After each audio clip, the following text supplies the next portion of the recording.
Hi everyone, hello and welcome back on Collegedunia.com.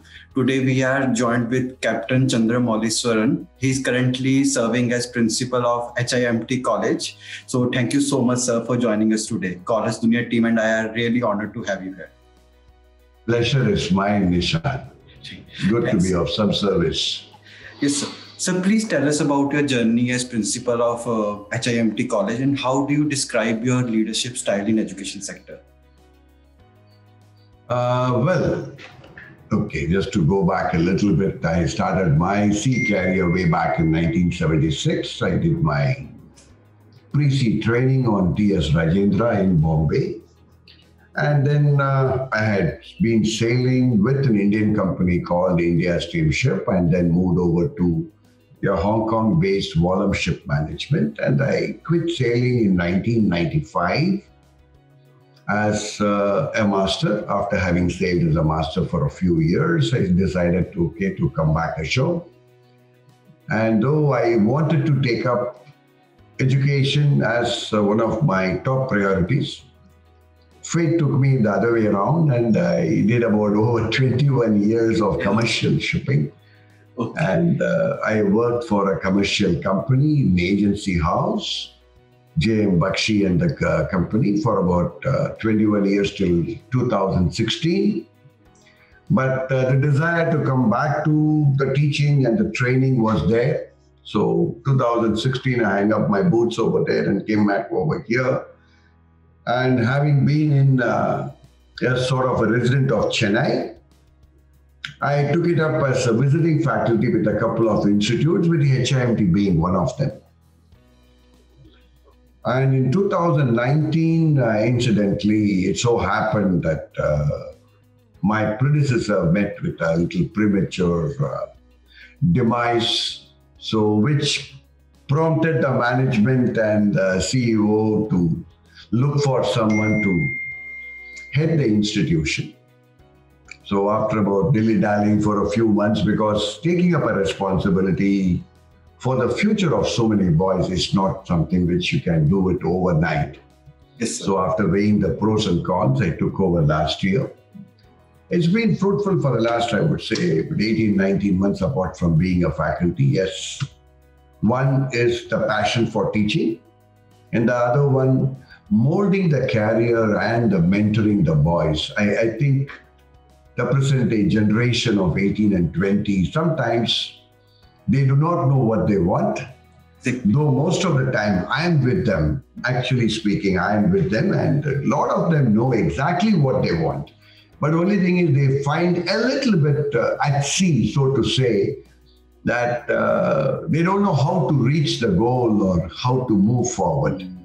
So they need a little bit of a guidance and a hand-holding, which in my opinion, that's what we are here for, apart from imparting the knowledge, domain knowledge.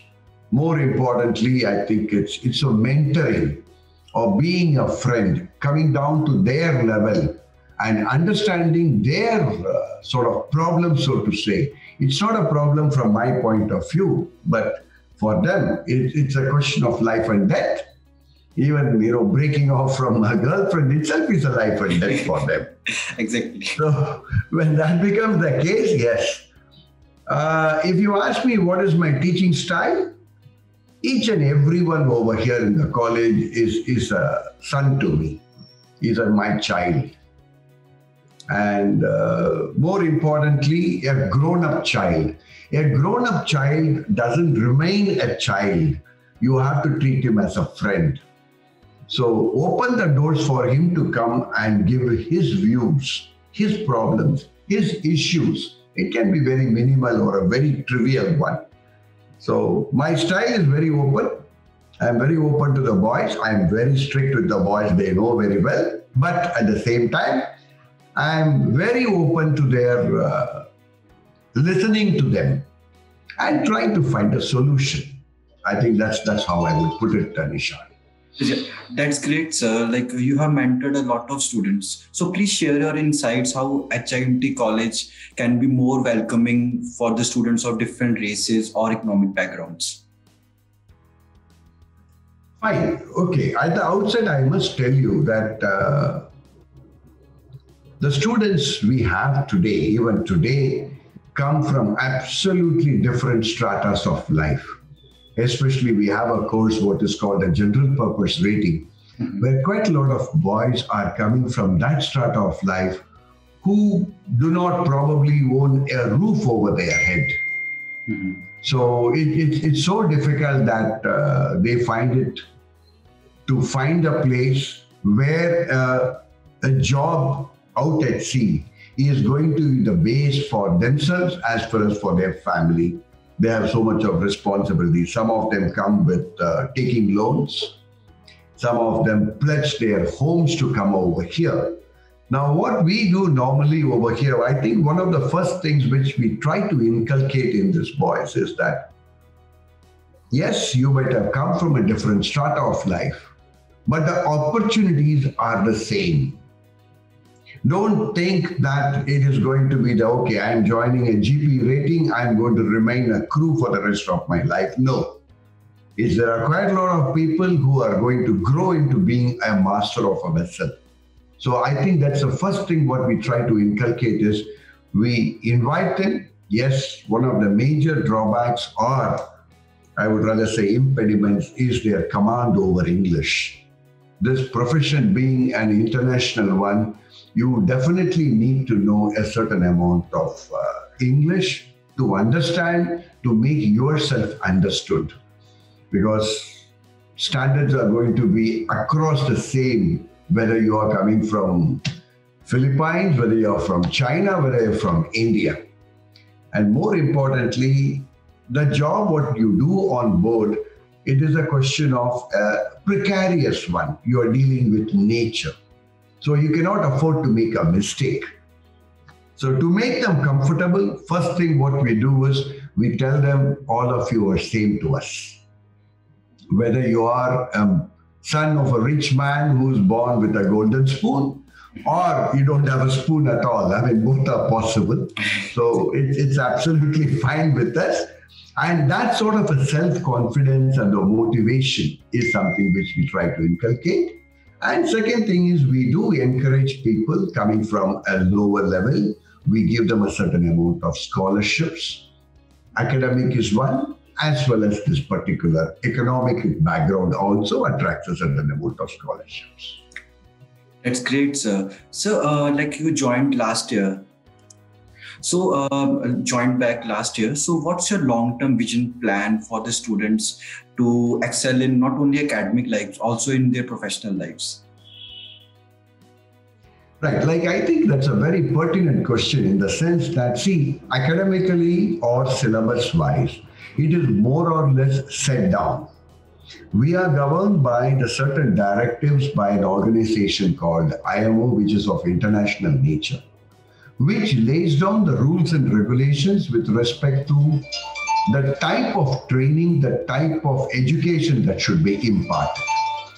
And our government, being signatory to the whole thing, will have to abide by that. So that is one aspect of it. Now we have about 5 or 6 courses, some of which directly connected with the Director General of Shipping. 2 of them are connected with Indian Maritime University. Again, the syllabus is very well done. Now, academically, you might be good, but as I said, this particular profession, no matter what sort of a rank you step on board with, you need to be practically savvy, and very importantly, you need to know what are the pitfalls. So our training is normally 2-pronged. One, in terms of passing your academical examination. Number 2, to get you a ship-ready mate. That means you are ready to step on board. You are no longer a liability. You become an asset to the people on board. You have to look after yourself. You have to look after your shipmates as well as the ship. I think that's where it is, what we talked about. We concentrate quite a bit in terms of practical impetus. We share our experiences. We share our own, the incidents which have had an impact on us, which have grown us, which have made us become better persons. I think that's what it is. That's great, sir. And as you told that, like maritime training is some way playing with the nature.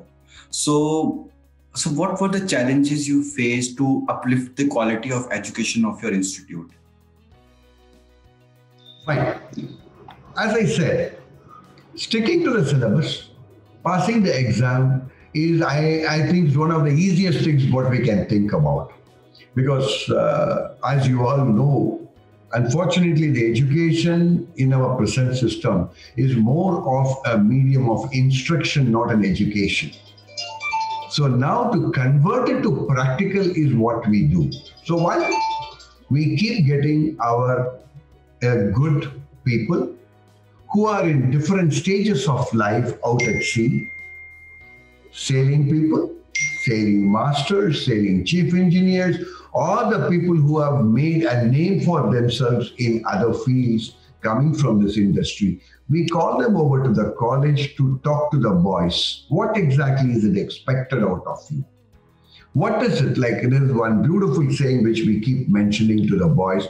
Keep your eyes and ears open all the time out at sea. That's another thing what we say, know your ship. Like the way, like I give them a very simple example. You guys come over here for a semester. When you get back home, the first day you ask your mother, where are my pair of shoes? Where have you hidden them? So the same way, you need to know your ship. Know your ship, that means your life is made. So what we do, what we inculcate is the practical aspect, opening a door. Opening a door in a house does not really matter. Unless there is a gust of wind, the door is not going to close. But unfortunately, on board a ship, the door which is opened, if it is not latched, if it is not closed, it is going to come with a bang with the movement of the ship. Now, just imagine what will happen to your leg if it gets caught. It can even break into two. If it breaks into two, again we use another word, nature does not give you a second chance.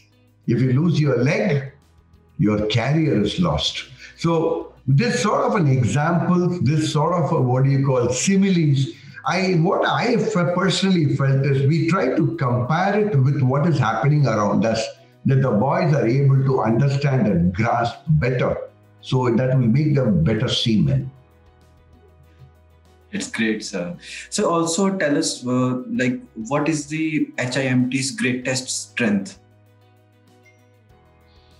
Well, one of the, I think the primary thing, what is our greatest strength is, it has been opened by a gentleman who has gone out to sea. See, in most of the things, what you normally notice over here, you have a man who is a head. He's more of a figurative head who does not know the technical aspects of it. Now, that is where we differ from. Here is a man who has gone out to sea, who has reached the pinnacle of his career out at sea as a chief engineer, and he has moved on to the academic training. So he understands what is required. I think that's our first step. That's our first strength. Number two, as we said, we are in touch with the industry. This is an industry which is evolving, which is very dynamic process.